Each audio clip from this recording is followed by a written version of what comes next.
Nah, kemudian sekarang bergulir lagi, ya. Arya sudah ditetapkan sebagai tersangka ya di Polrestabes Bandung.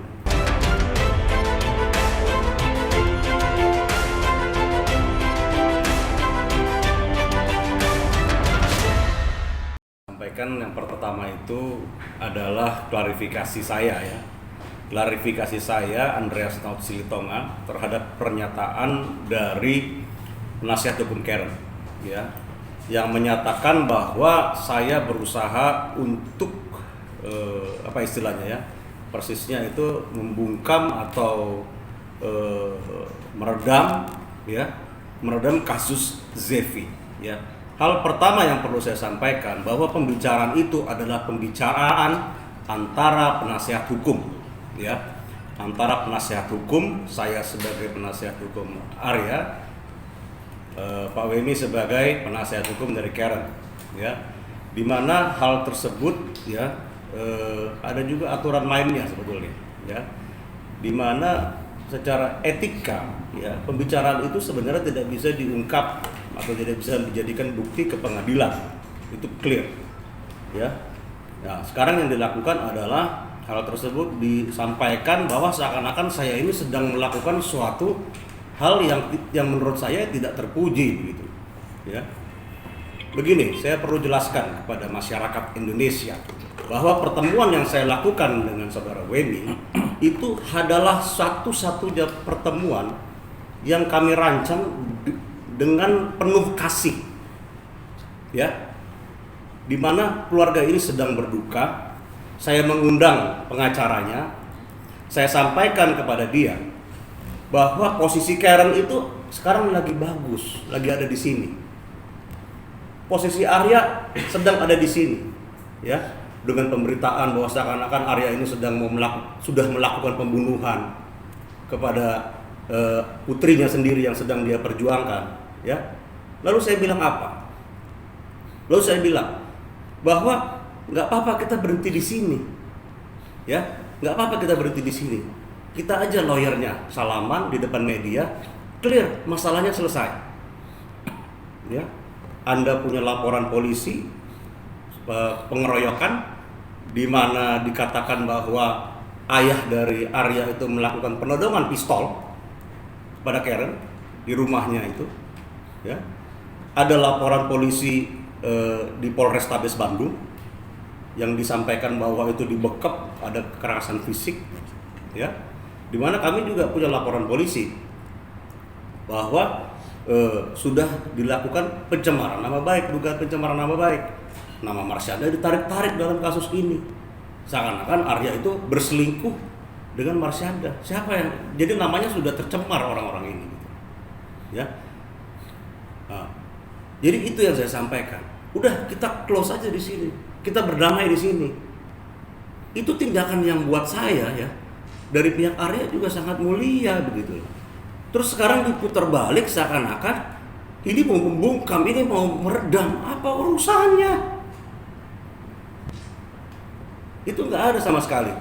Kalau bicara dengan jujur, ya, bicara dengan jujur apa yang sebenarnya saya sampaikan pada saat itu. Nggak ada yang saya kurang-kurangin sekarang.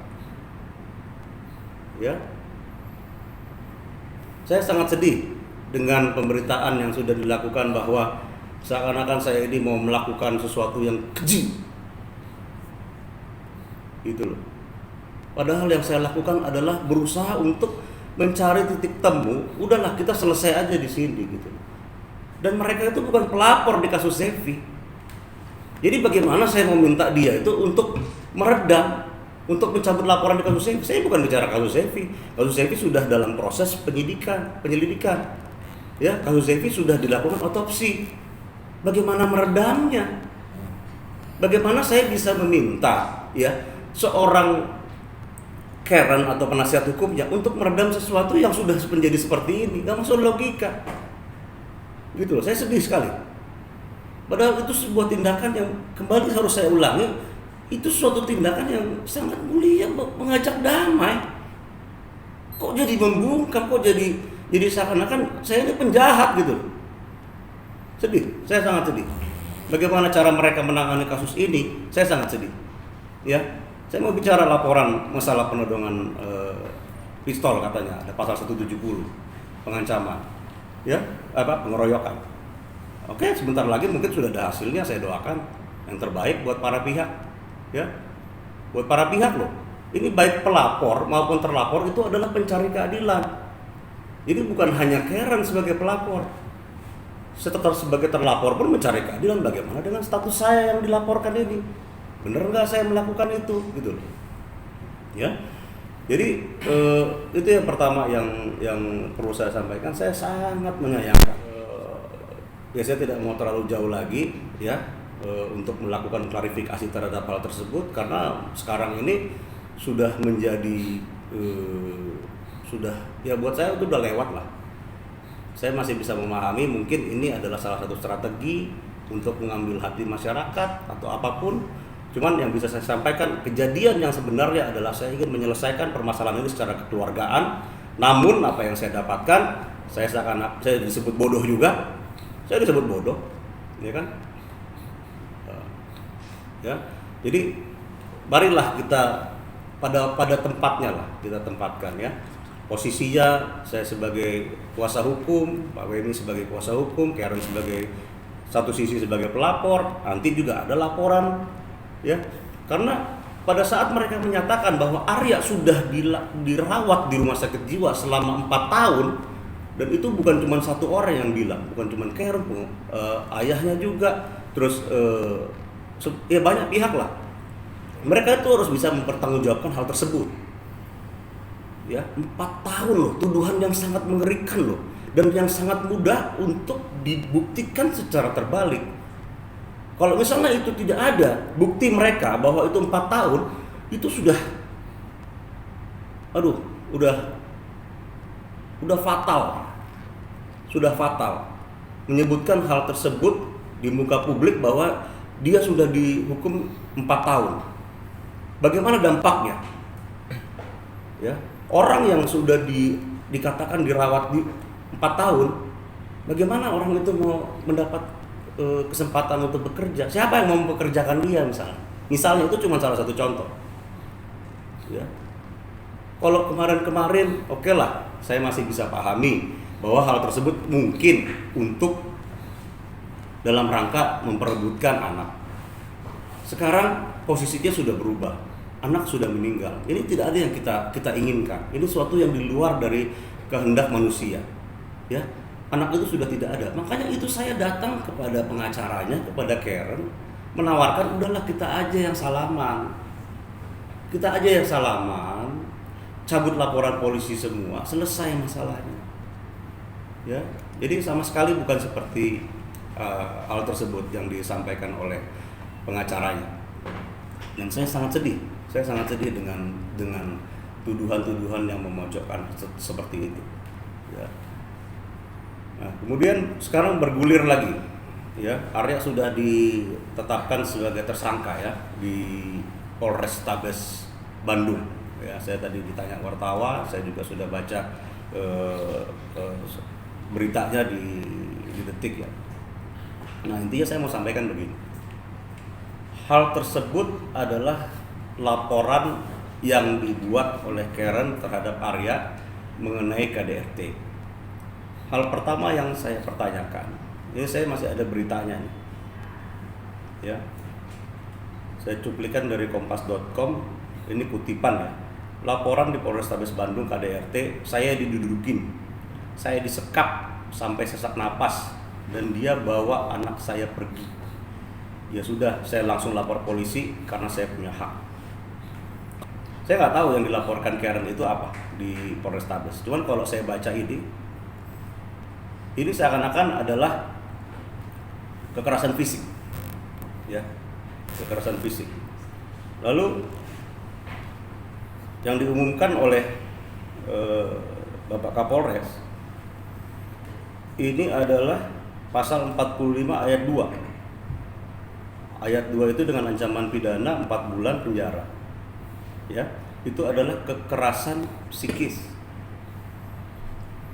Nah, jadi apa yang diberitakan bahwa seakan-akan ini terjadi kekerasan fisik, ya ternyata enggak juga, ya. ini banyak hal yang nanti akan terjadi di dalam laporan ini. Ya, di dalam suatu penetapan tersangka itu sebenarnya seperti yang saya sampaikan itu bukan akhir dari segala-galanya.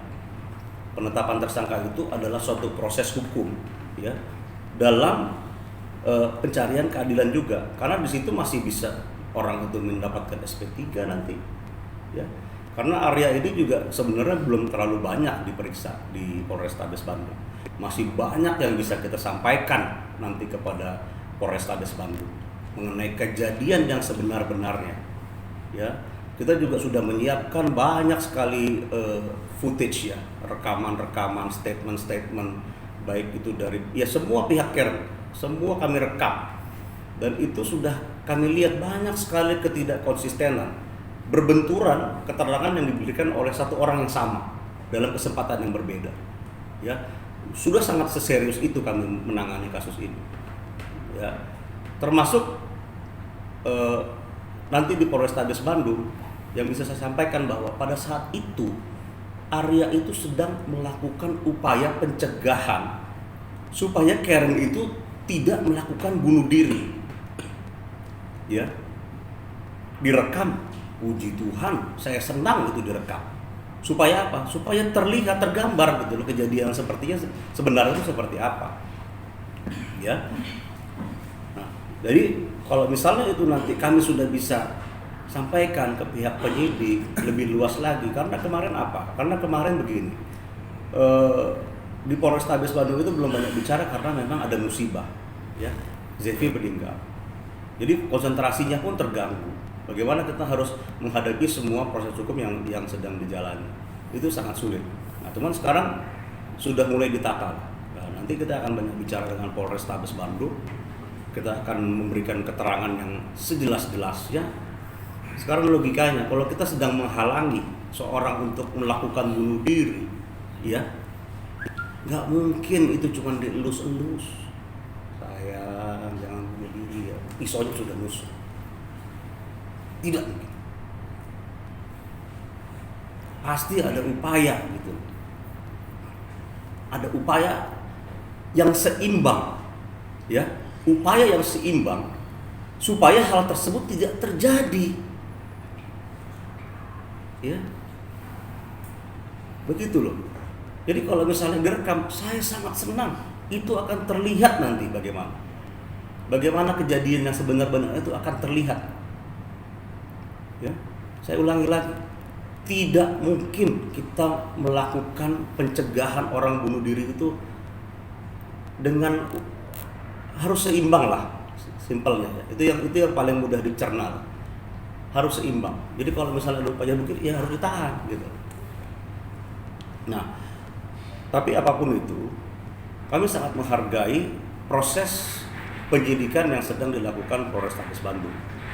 Cuman saya sampaikan, ya, terhadap setiap laporan yang dibuat oleh pihak Karen, apabila nanti itu menjadi suatu yang tidak bisa dibuktikan, SP3, ya, itu akan berdampak hukum terhadap pelapornya. Itu pasti akan diambil langkah-langkah hukum lanjutan. Apakah itu pencemaran nama baik, apakah itu laporan palsu, ya, apalagi kalau ada fakta yang tidak sebenarnya disampaikan, dibuat laporan polisi bahwa seakan-akan fakta itu adalah yang benar. Apabila itu diklarifikasi dengan saksi-saksi yang lain, ya, dan ternyata hal itu tidak benar, berarti itu adalah laporan palsu. Beda halnya kalau misalnya hal tersebut berdasarkan hal tersebut benar adanya, cuman dinilai pidana atau bukan, itu beda. Nah, itu mungkin bukan laporan palsu. Cuman kalau laporan palsu itu adalah tidak pernah terjadi kejadian. Nah, ya, artinya itu tanggapan saya terhadap penetapan tersangka Arya. Sekali lagi saya bilang bahwa itu bukan akhir dari segala-galanya. Ya, kita tetap berjuang bahwa nanti seandainya pun masuk ke persidangan, ya kita juga bersyukur di persidangan itu akan lebih terungkap lagi apa yang terjadi sebenarnya, perkelahian mengenai apa, malam itu, ya bisa diungkap nanti. Malah lebih bagus lagi, masyarakat bisa tahu apa yang mereka berantemin gitu. Sehingga dia mau berusaha bunuh diri dan ditahan. Jadi kita menyambut baik dan akan kooperatif dengan Polrestabes Bandung. Kalau ada panggilan kami akan penuhi.